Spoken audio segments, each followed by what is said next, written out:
1.63 from PreCalculus OpenStax. We're now talking about stretches and compressions. And this is where I think it really pays dividends if you've been doing things the way I talk about them, where instead of thinking about all these different transformations, 6 or 8, depending on what you define to be a transformation, you think about there's really just 4 of them. And all of your vertical stretches, whether it's a stretch or a compression, you can just think of just multiplying all the y coordinates by a given value. So when we're looking at this problem here, what you are told is that you're supposed to have memorized what f of x equals x cubed looks like. I'll go ahead and sketch it for you.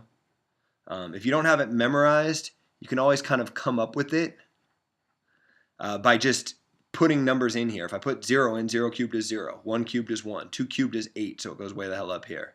Negative 1 cubed is negative 1. Negative 2 cubed is negative 8. So that's, I don't know, way the heck down here. And so my graph looks something like, very hard to draw on a computer, but I'm going to go ahead and call that, that's actually pretty nice. I'm going to call that good. So here's my function f of x equals x cubed. And here's some other function here, g of x.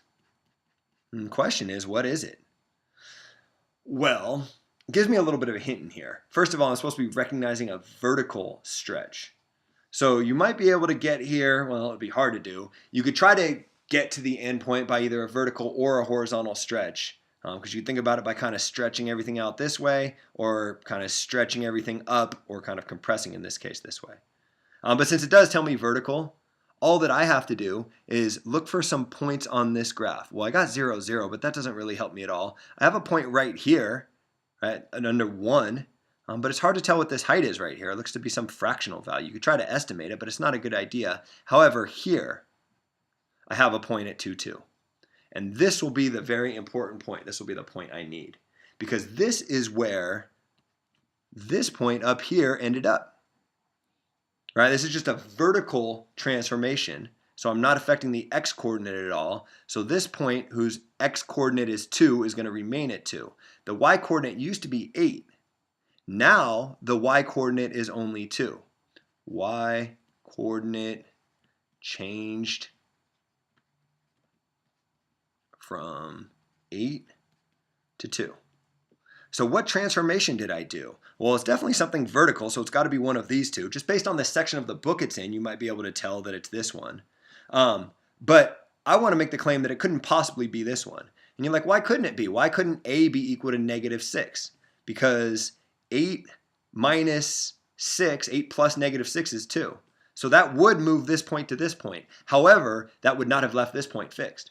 Right, this point has a y coordinate of 0, and if the transformation I was doing was shifting everything down by 6, it would have moved way the heck down here, and it didn't. So because it didn't, I know that I did not have a vertical shift. I instead had a vertical stretch. So then the question becomes, what did I multiply all of the y coordinates by? Well, the y coordinate used to be 8, and it moved to 2, so I multiplied it by 1/4.